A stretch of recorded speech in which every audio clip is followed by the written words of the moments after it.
Bismillahirrahmanirrahim. Assalamualaikum warahmatullahi wabarakatuh. Alhamdulillahi rabbil alamin. Wa bihi nasta'in wa ala umuri dunya waddin. Wa ala alihi wa ashabihi wa tabi'ahum bi ihsanin ila yaumiddin. Allahumma salli wa sallim wa barik ala sayyidina wa habibina Muhammad wa ala alihi wa ashabihi wa man tabi'ahum bi ihsanin ila yaumil qiyamah, amma ba'd. Para jamaah kaum muslimin Masjid Al-Hidayah Purwosari yang insyaallah dimuliakan dan dirahmati Allah Azza wa Jalla, marilah senantiasa kita berucap syukur kepada Allah, Zat yang telah memberikan kepada kita nikmat Islam dan juga iman, serta kenikmatan-kenikmatan yang lainnya yang tidak bisa kita hitung, agar kita benar-benar bisa menjadi hamba Allah Subhanahu wa ta'ala yang abdan syakura, hamba Allah yang senantiasa bersyukur kepadanya. Salawat dan taslim senantiasa kita curahkan kepada suri tauladan kita, Nabi Agung, Nabi besar Muhammad sallallahu alaihi wasallam, yang semuanya dinanti-nantikan syafaatnya kelak pada hari kiamat, yang mana Allah telah memberikan kepada Nabi kita Muhammad sallallahu alaihi wasallam syafaatul udhma.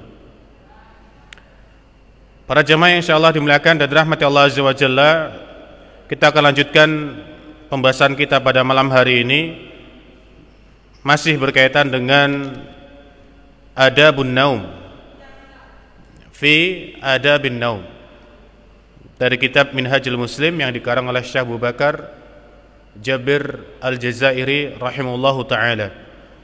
Para jamaah insyaallah dimuliakan dan dirahmati Allah Azza wa Jalla, disebutkan di sini berkaitan dengan tidur, ya. An-naumu min ayatillahi al-azimah. Jadi tidur itu merupakan salah satu tanda kebesaran Allah Subhanahu wa ta'ala yang agung. Ini berbeda dengan Allah Subhanahu wa ta'ala. Jadi Allah Subhanahu wa ta'ala menciptakan, bahkan menjadikan tidur itu sebagai bentuk kenikmatan bagi kita, akan tetapi tidak dengan Allah Azza wa Jalla. Allah Subhanahu wa ta'ala adalah zat yang jauh dari kata tidur. Bahkan kalau kita baca dalam ayat kursi di dalam surat Al-Baqarah, la ta'khudhuhu sinatu wala naum. Di antara tanda kesempurnaan Allah Azza wa Jalla, Allah itu adalah zat yang tidak pernah tidur. Jangankan tidur, kata Allah Subhanahu wa ta'ala, la ta'khudhuhu sinah. Sinah itu adalah hal-hal yang mengantarkan kita sebelum kita tidur, baik itu ngantuk dan lain sebagainya. Nah, Allah Subhanahu wa ta'ala menyatakan dengan jelas di dalam ayat ini bahwasanya Allah Subhanahu wa ta'ala adalah zat yang tidak tidur. Berbeda dengan manusia. Manusia kalau kemudian tidak tidur, maka bisa dikatakan manusia ini tidak sempurna, karena bisa jadi dia seperti layaknya robot, senantiasa bekerja, senantiasa beraktivitas, senantiasa bergerak, dan tidak pernah beristirahat sama sekali. Jadi kalau ada manusia kok kemudian tidak pernah tidur, tidak pernah beristirahat, maka ini manusia yang berbeda dengan yang lainnya dan tidak sempurna. Dan di antara tanda kesempurnaan Allah Subhanahu wa ta'ala menciptakan kita adalah dengan Allah berikan kepada kita kesempatan untuk dapat merehatkan tubuh kita.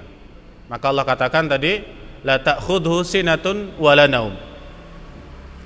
Allah membebaskan dirinya dari hal-hal yang dapat mengurangi kebesaran Allah Azza wa Jalla. Allah itu tidak ngantuk, bahkan hal-hal yang sebelum ngantuk pun Allah SWT tidak akan pernah mengalami hal tersebut.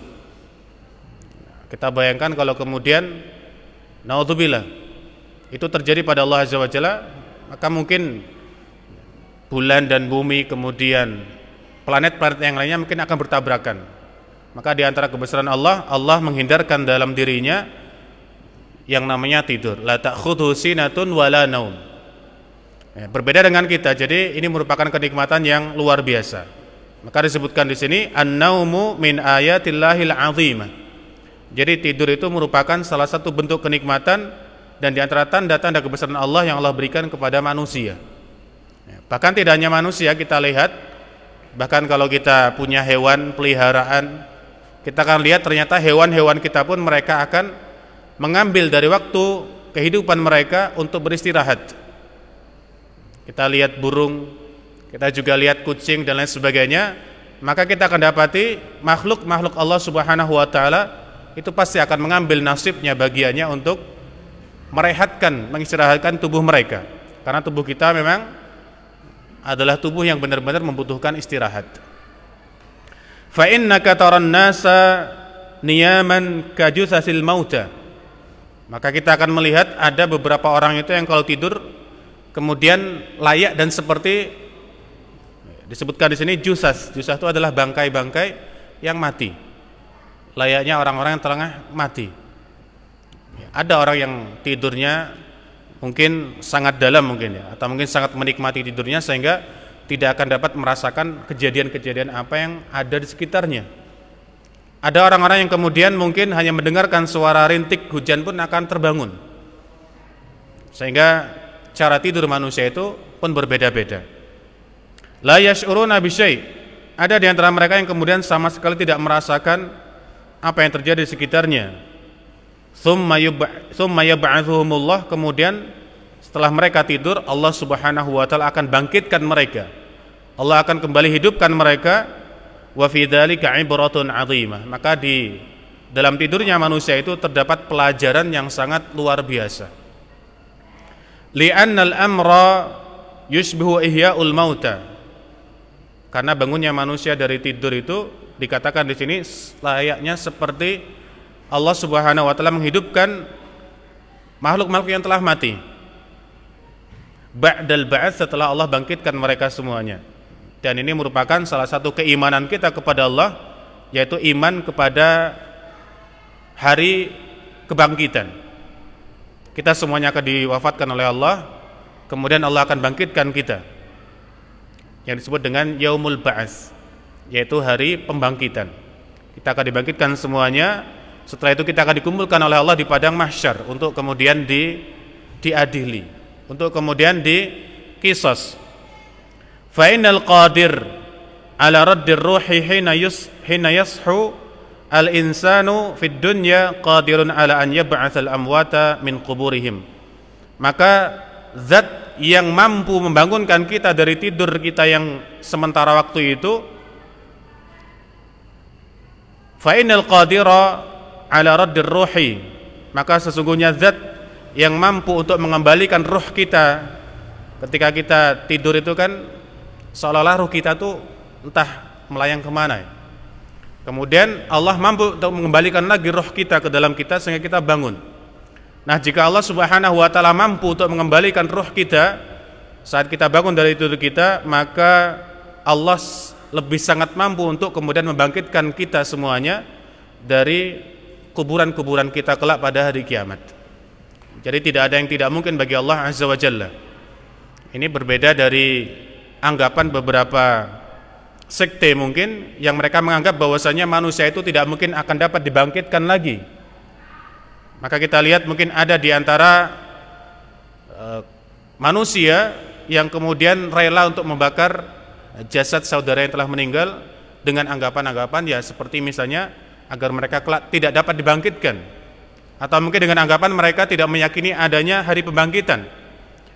Dan di antara keimanan kita adalah kita yakin bahwasanya Allah itu Maha Kuasa dan mudah bagi Allah untuk membangkitkan manusia-manusia yang telah meninggal atau telah wafat. Nah, di sini dikatakan jika Allah mampu mengembalikan ruh kita ketika kita bangun, maka Allah sangat lebih mudah pula untuk membangunkan kita dari kubur-kubur kita pada hari kiamat nanti. Wa huwa ala kulli syai'in qadir. Maka Allah Subhanahu wa taala berfirman di dalam surat Az-Zumar ayat ke-42, Allahu yatawaffal anfusa hina mautiha. Dialah Allah Subhanahu wa taala zat yang memegang nyawa kita ketika kita sedang. Allah Subhanahu wa taala adalah zat yang memegang nyawa ketika nyawa tersebut Allah wafatkan. Jadi seseorang yang telah wafat itu tidak kemudian nyawanya hilang saja, tidak. Dia hanya terpisah antara jasad dengan ruhnya. Tetapi ruh mereka akan Allah Subhanahu wa taala ambil. Allah SWT yang memegangnya. Wallati lam tamut, sedangkan untuk orang-orang yang belum Allah Subhanahu wa taala wafatkan, ketika mereka sedang tidur, fayumsikul lati qada 'alaiha al-maut. Maka Allah Subhanahu wa taala menahan ruh-ruh yang telah Allah Subhanahu wa taala wafatkan jasadnya. Wa yursilul ukhra, dan Allah Subhanahu wa taala melepaskan ruh-ruh yang lainnya, nyawa-nyawa yang lainnya, ila ajalin musamma, sampai batas waktu yang telah Allah Subhanahu wa taala tetapkan. Inna fi dzalika laayatin liqaumi yatafakkarun. Sungguh di dalam tidur kita itu, di dalam hal di mana Allah mewafatkan manusia, menghidupkan manusia, itu terdapat banyak pelajaran bagi orang-orang yang mau kemudian ya berpikir. Para jamaah insyaallah dimuliakan dan dirahmati Allah Azza wa Jalla, maka dari ayat ini Ibnu Katsir di dalam tafsirnya mengatakan wafat itu ada dua. Jadi wafat itu ada dua. Wafatus sughra wa wafatul kubra. Ada disebut dengan wafat sughra, meninggal tapi meninggalnya dalam konteks yang kecil, lingkup yang kecil, yaitu tidur kita. Jadi tidur kita itu disebut dengan wafat, tetapi dalam akurasi yang sedikit, yang sangat singkat, yang mungkin hanya 1 jam 2 jam, ya, tergantung berapa jam kita tidur. Meskipun ya kita memiliki batas ya, ideal di mana kita bisa tidur ya, kurang lebih antara 6 sampai 7 dan 8 jam setiap harinya. Nah, kemudian ada yang namanya wafat kubra. Wafat kubra itu adalah di mana Allah cabut nyawa kita sehingga kita tidak dapat bisa bangun lagi, sehingga terpisah antara jasad kita dengan roh kita, yang nanti Allah SWT akan bangkitkan kita kembali setelah terjadinya hari kiamat. Jadi wafat itu ada dua. Tidur kita pun disebut dengan wafat yang sementara. Maka dalam tidur kita itu banyak sekali ibrah, banyak sekali pelajaran, banyak sekali hal-hal yang dapat mengantarkan kita kepada kebesaran Allah Azza wa Jalla. Al-aqil, maka dikatakan di sini al-aqil, maka orang yang berakal, ya'rif anna ada ala ada bin naum. Maka orang yang berakal itu hendaknya memperhatikan adab-adab, kemudian tata cara atau hal-hal yang hendaknya diperhatikan sebelum dia beranjak ke tempat tidurnya. Untuk apa? Kayastafidana min naumihi, supaya dia bisa mengambil faidah, mengambil manfaat dari tidurnya dia. Fayadummuhu ila mizani hasanati, sehingga apa? Dia dapat meraih, bahkan meraup pahala, bahkan kebaikan dari tidurnya dia. Jadi orang yang berakal itu dia akan berusaha bagaimana tidurnya dia itu menjadi sebuah kebaikan. Berbeda dengan orang yang mungkin tidak memiliki prioritas akhirat. Ketika dia tidur, dia sudah langsung tidur tanpa ada adab, tanpa ada hal-hal yang perlu diperhatikan. Berbeda dengan kaum muslimin, kaum mukminin, mereka diajarkan adab-adab, mereka diajarkan tentang tata cara dan sunnah-sunnah Nabi Shallallahu Alaihi Wasallam, agar apa? Tadi tidurnya dia menjadi sebuah kebaikan yang nantinya dapat mendatangkan pahala di sisi Allah Azza wa Jalla. Fayaj'aluhu ibadatan, sehingga dia menjadikan tidurnya sebagai bentuk ibadah yang bernilai ibadah di hadapan Allah Azza wa Jalla. Yuthabu 'alaiha, yang diberikan pahala atasnya. Badalan min an yakhsara, dibandingkan dia tidur tetapi hanya mendapatkan kerugian. Ada orang yang tidur tapi dia mendapatkan kerugian, ada orang yang tidur tapi dia mendapatkan pahala. Mungkin tidurnya sama 2 jam sama 2 jam, atau mungkin 10 jam dengan 10 jam, tapi yang satu 10 jam ini mendapatkan kerugian dari tidurnya, tetapi yang satu lagi mendapatkan keuntungan, bahkan pahala yang meluas, dia mendapatkan pahala yang luas, yang banyak dari tidurnya dia. Badalan min an yahsura an yakhsira yakhsir hadzal kamil kabir min saati wa ayami hayatihi, dari hari-hari yang beliau lewati. Bahkan kalau kita hitung, mungkin ada di antara manusia itu yang jika umurnya 30 tahun, bisa jadi 15 tahun kalau kemudian dapat dikalkulasikan, itu semuanya untuk tidur saja, sehingga 15 tahun yang sisanya baru untuk beraktivitas. Ada yang untuk beribadah kepada Allah, ada yang kemudian untuk naudzubillah bermaksiat kepada Allah Azza wa Jalla. Duna faidatin, tanpa ada sedikitpun faedah yang dapat dia raih. Maka sahabat Mu'adz bin Jabal berkata, "Inni la ahtasibu naumati kama ahtasibu qaumati." Jadi saya ketika tidur itu berharap saya mendapatkan pahala sebagaimana ketika saya sedang bangun. Jadi ketika Mu'adz itu bangun, artinya tidak tidur, tidak dalam kondisi tidur, dia mendapatkan banyak pahala dan dia pun berharap dengan tidurnya dia pun dapat mendapatkan pahala. Sehingga baik tidur ataupun tidak tidur, dia senantiasa berusaha untuk mendapatkan pahala dari Allah Azza wa Jalla. Dengan cara apa? Ai annahu yanwi binaumihi at-taqwa. Ai annahu yanwi binaumihi at-taqawwiya 'ala al-qiyam fi akhiril lail. Yaitu dengan cara dia meniatkan ketika tidur agar diberikan kekuatan untuk dapat bangun pada malam harinya. Itu kalau kita tidurnya siang hari. Jadi kita tidur siang hari itu dengan harapan supaya nanti ketika malam Allah berikan kemampuan untuk kita dapat bangun kemudian sholat tahajud. Dan juga Allah SWT memberikan kepada kita kesempatan untuk tidur di malam hari pun sama. Kita niatkan ibadah agar pada siang harinya kita dapat bekerja untuk mencari ma'isyah, rezeki kepada keluarga kita, anak kita dan sebagainya. Jadi baik malam kita, baik siang kita, ketika naum kita tadi, tidur kita diniatkan karena Allah Azza wa Jalla, maka insyaallah akan dapat mendatangkan pahala dari Allah Azza wa Jalla. Ai annahu yanwi binaumihi at-taqawwi 'ala al-qiyam fi akhiril lail wa ta'atan lillahi Azza wa Jalla fa yahtasibu thawaba naumihi, maka orang tersebut akan dapat memperoleh dari tidurnya pahala yang melimpah. Kama yahtasibu thawaba qiyamihi, sebagaimana dia mendapatkan pahala ketika sedang tidak tidur. Ini orang-orang yang berakal, orang-orang yang kemudian prioritasnya adalah akhirat dan menggabungkan antara akhirat dan dunia. Jadi dia akan berusaha bagaimana tidurnya berpahala dan tidak tidurnya pun berpahala. Fala budda, maka ketika kita sadar hal-hal tersebut, hendaknya kita perhatikan perihal-perihal. Yang pertama adalah an yastahdhiran niyyata as-salihata. Hendaknya seorang mukmin itu ketika dia ingin tidur hendaknya menghadirkan niat yang saleh, niat yang baik. Jadi tidur itu harus disertai dengan niat yang baik. An yastahdhiran niyyah as-salihah indan naum. Hendaknya seorang muslim menghadirkan niat yang bagus, niat yang saleh ketika hendak tidur. Bi an yanwiya irahata badanihi, dengan meniatkan mengistirahatkan badannya setelah beraktivitas seharian penuh. Wa tajdidi nasyatihi, dan juga berniat agar nanti ketika dia bangun aktivitasnya dapat terselesaikan dengan baik. Kemudian badannya dapat kembali bugar dan lain sebagainya. Hatta yastati'a, sampai dia mampu ada al-ibadah wa takalifi syar'iyyah, agar dia ketika bangun itu dapat atau mampu menjalankan semua ibadah yang Allah wajibkan kepadanya ataupun ibadah-ibadah yang lainnya. Kita tidak ragukan, mungkin ada di antara saudara kita yang bahkan dalam sholat pun mereka tidur.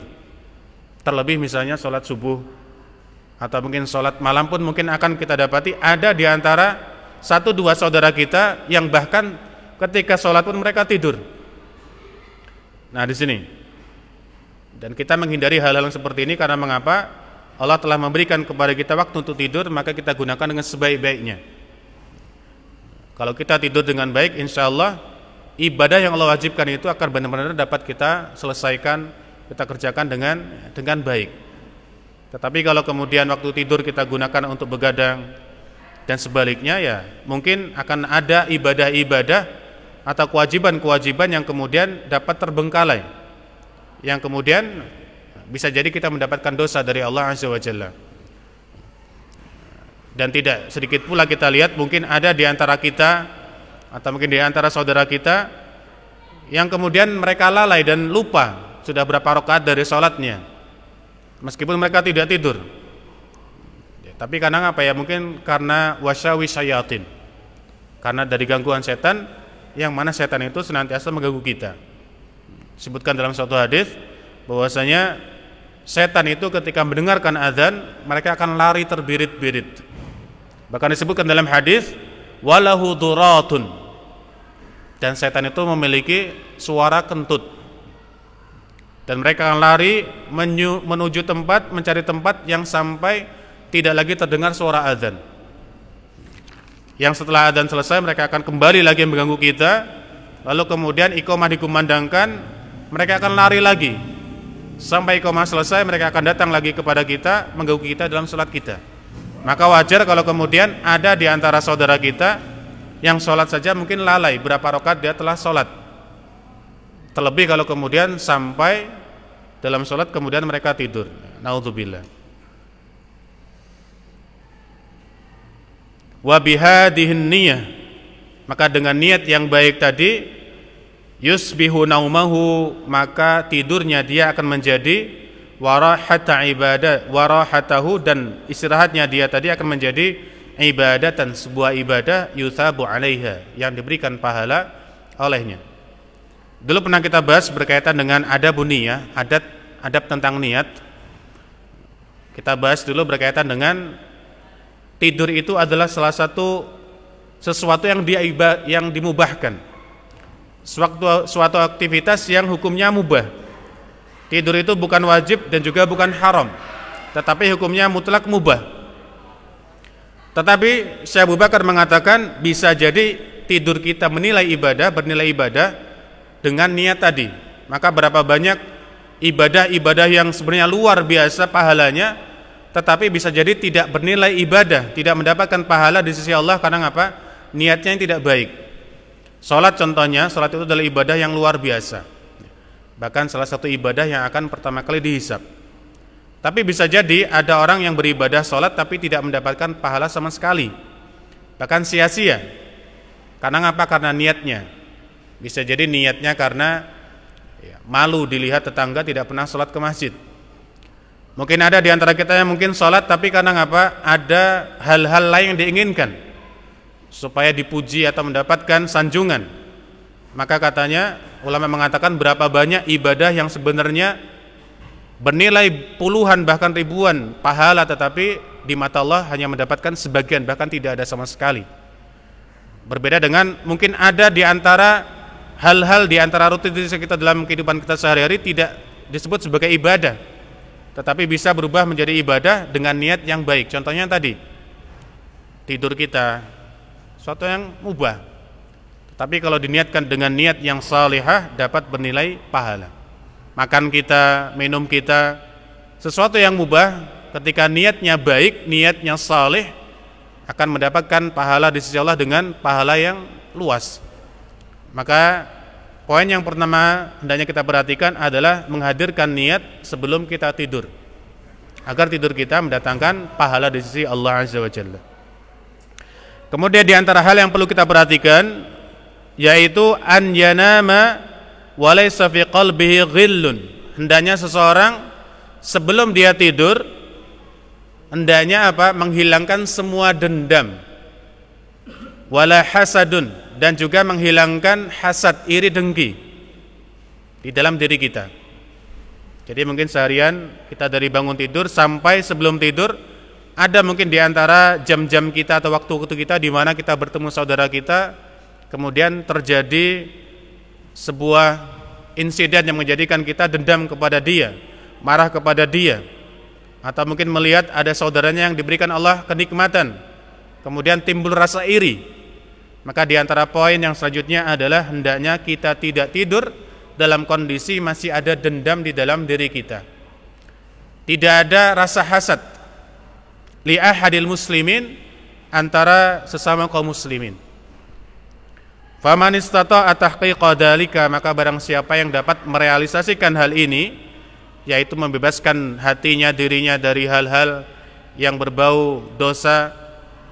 Terlebih kalau kemudian kita dapat membayar hutang ya sebelum kita tidur, ini luar biasa. Karena hutang itu adalah perihal yang mubah tetapi berbahaya. Perihal yang mubah tetapi berbahaya. Karena ngapa? Dalam satu hadis, Nabi suatu ketika ingin berperang Khaybar, Nabi berdiri di hadapan para sahabatnya para sahabatnya sedang duduk, kemudian Nabi berpidato. Kemudian Nabi katakan, wahai para sahabat, tidak ada amalan yang paling afdal dibandingkan jihad fisabilillah dan iman kepada Allah Azza wa Jalla. Kemudian setelah Nabi sampaikan, tiba-tiba ada seorang sahabat yang bangun dari tempat duduknya lalu berkata, ya Rasulullah, wahai Rasulullah, bagaimana pendapatmu seandainya saya berjihad di jalan Allah lalu saya terbunuh? Apakah akan diampunkan semua dosa-dosaku? Maka Nabi berkata, na'am.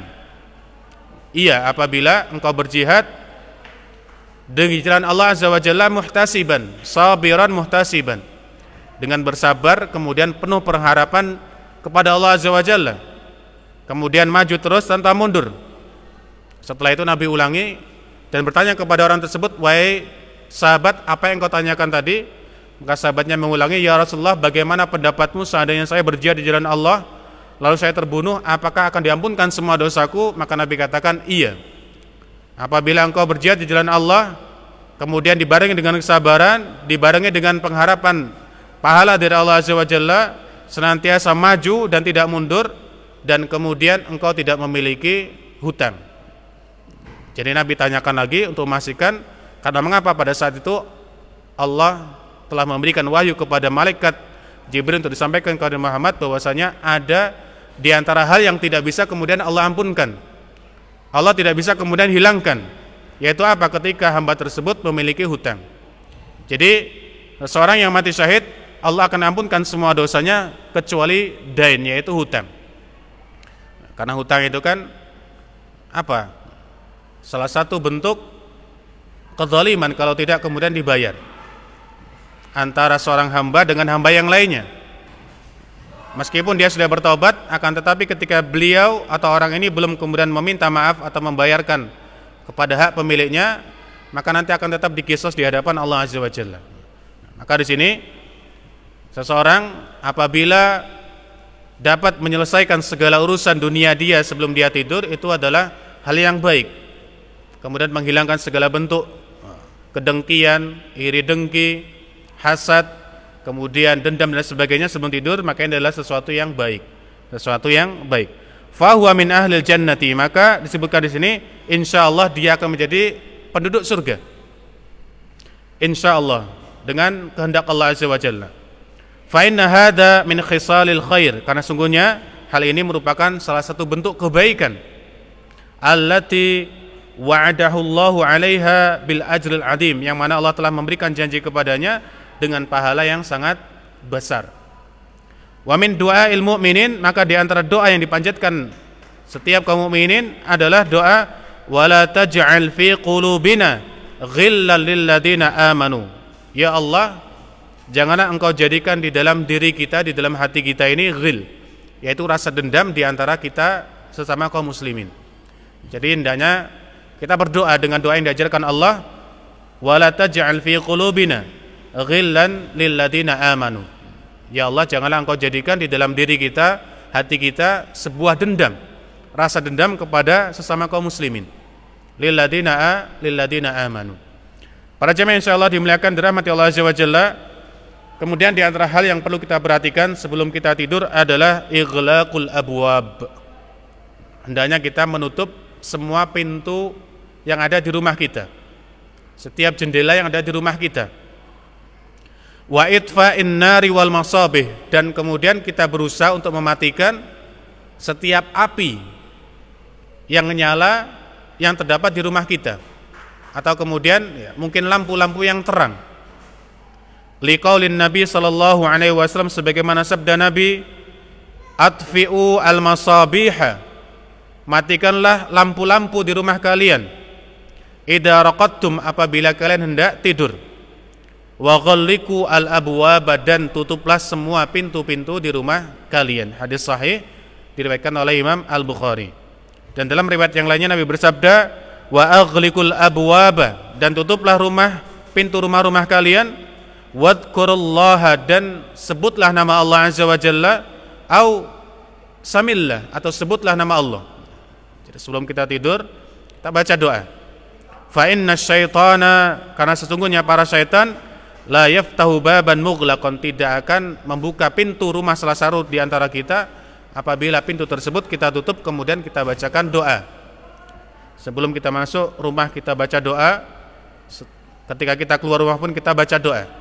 Maka insya Allah ketika kita masuk rumah baca doa, misalnya dengan bismillah saja cukup. Maka insya Allah apa? Ketika kita tutup rumah kita, kata Nabi SAW, fa inna syaitana la yaftahu baban mughlaqan. Sesungguhnya syaitan tidak akan membuka pintu rumah yang ditutup dengan rapat. Nah, ini diantara hal yang Nabi ajarkan kepada kita sebelum kita tidur. Hadis ini sahih karena diriwayatkan oleh Imam Al-Bukhari dan juga Imam Muslim. Fafihi ihtirazun. Maka di sini ada bentuk kehati-hatian di dalam diri kita. Min ikhtilatis syayatin bi ahlil bait. Dengan apa? Dengan bercampurnya para setan dengan ahli keluarga kita. Artinya apa? Dikhawatirkan kita masuk rumah tanpa membaca doa, tanpa dibarengi dengan zikir, apa? Ketika kita masuk rumah, setan pun akan masuk, sehingga apa? Setan pun akan bersama dengan keluarga kita. Maka di antara hal agar setan tidak masuk ke rumah kita baca doa sebelum kita masuk rumah. Kita baca zikir-zikir untuk menjauhkan mereka dari pintu-pintu rumah kita. Maka di antara caranya juga adalah dengan ditutup rapat-rapat, bahkan jika perlu dikunci. Wa qala, dan Nabi SAW juga bersabda, la tatrukun nara fi buyutikum. Janganlah kalian membiarkan ada api yang menyala di dalam rumah kalian. Hina tanamun, ketika kalian sedang tidur. Ya, mungkin di zaman Nabi ya belum ada, tapi memang tidak ada. Tidak ada yang namanya penerangan seperti saat ini. Tidak ada lampu. Yang ada mungkin ya hanya bakaran-bakaran kayu untuk menghangatkan tubuh mereka atau mungkin untuk menerangi rumah mereka. Maka mereka kadang akan membakar sesuatu di rumah mereka. Maka di antara wasiat Nabi, hendaknya kalian tidak tidur dalam kondisi di mana api masih menyala. Artinya kita harus mematikan api tersebut sebelum kita tidur. Maka kalau kita dicari dan ditanya apa ilahnya, apa sebabnya, disebutkan di sini wa illatu min dzalika, maka di antara sebab mengapa Rasul menganjurkan kepada kita untuk mematikan lampu rumah kita yang terang atau mungkin mematikan api yang masih menyala adalah khaufu intisyarin nar. Ditakutkan kalau ternyata api tersebut ketika kita tidur ternyata apa? Menjalar. Ya entah saja kemudian kalau kemudian kita memakai lampu yang terbuat dari minyak tanah, kemudian apa? Ada tikus atau mungkin ada hewan yang menyenggol benda ini kemudian tumpah dan kemudian membakar apa? Bisa jadi meja kita terbakar atau mungkin kasur kita terbakar dan sebagainya. Ini diantara rasa takutnya Nabi kepada umatnya, dan yang mereka mematikan api-api yang menjadi penerang di dalam rumah mereka. Atau kalau tidak mungkin kita matikan ya lampu kita yang terang, kemudian kita ganti dengan lampu yang agak gelap. Sehingga apa ya, kita dapat merasakan ya kesehatan juga di dalam tubuh kita. Ini diantara wasiat Nabi kepada kaum muslimin sebelum mereka beranjak ke tempat tidur mereka. Para jamaah insyaallah dimuliakan dirahmati Allah Azza wa Jalla, dan diantara hal yang perlu kita perhatikan juga adalah nafdul firasi qabla al-ittija, yaitu hendaknya kita menyapu atau mungkin kita mengkibaskan alas tidur sebelum kita beranjak di sana. Jadi kalau tempat tidur kita ada kemudian selimutnya, maka hendaknya kita tiup terlebih dahulu atau mungkin kita sapu terlebih dahulu atau bahkan kita kibaskan terlebih dahulu. Ini diantara sunnah Rasul Sallallahu Alaihi Wasallam salasan, sebanyak 3 kali. Ya, kita pastikan. Terlebih kalau kemudian apa selimut kita ini selimut yang gelap, yang kita nggak tahu apakah ada semut di sana, apakah ada kemudian kelabang di sana, apakah mungkin ada kalajengking di sana, maka diantara sunnahnya adalah kita kibaskan atau kalau kita punya sapu ya kita sapu terlebih dahulu. Sebagaimana sabda Nabi Sallallahu Alaihi Wasallam, "Idza awa ahadukum ila firashihi," apabila salah seorang di antara kalian hendak beranjak ke tempat tidurnya, falyakhud dakhilata izari, makanya dia mengambil kain yang ada di tempat tidurnya. Falyanfud, kemudian dia meniup atau kemudian mengibaskannya. Falyusammillah, kemudian dia bacakan bismillah. Fa innahu la ya'lam, karena sungguhnya dia tidak tahu ma khalafahu ba'dahu, apa yang telah atau siapa yang telah menempati tempat tersebut. Jadi ketika kita bangun tidur, kita tinggalkan tempat tidur kita bahkan sehari dari pagi sampai sore. Nah, kata Nabi SAW, dan kita tidak tahu siapa yang tidur di sana ketika kita pergi. Bisa jadi ada semut, bisa jadi ada hewan, atau bahkan bisa jadi ada makhluk halus yang kemudian tidur di sana. Karena setan juga kan ada di rumah-rumah kita. Maka di antara sunnahnya tadi, di antara anjurannya, kita kibaskan, kita bacakan bismillah dan zikir-zikir. Agar apa ya? Agar tidak melekat di sana, menempel di sana, bahkan menjadi teman tidur kita. Fa innahu la ya'lam ma khalafahu ba'du ala firasihi. Rawahu al-Bukhari wa Muslim. Hadis ini sahih, diriwayatkan oleh Imam Bukhari dan juga Imam Muslim. Para jamaah insyaallah dimuliakan dan dirahmati Allah Azza wa Jalla, masih ada beberapa adab-adab yang lainnya yang perlu kita perhatikan sebelum kita beranjak tidur, yang insyaallah kita akan lanjutkan dan kita bacakan pada pertemuan yang akan datang. Kurang lebihnya saya mohon maaf, kita tutup dan kita akhiri majelis kita dengan bersama-sama baca doa kafaratul majlis. Subhanakallahumma bihamdika asyhadu an la ilaha illa anta astaghfiruka wa atubu ilaik. Assalamualaikum warahmatullahi wabarakatuh.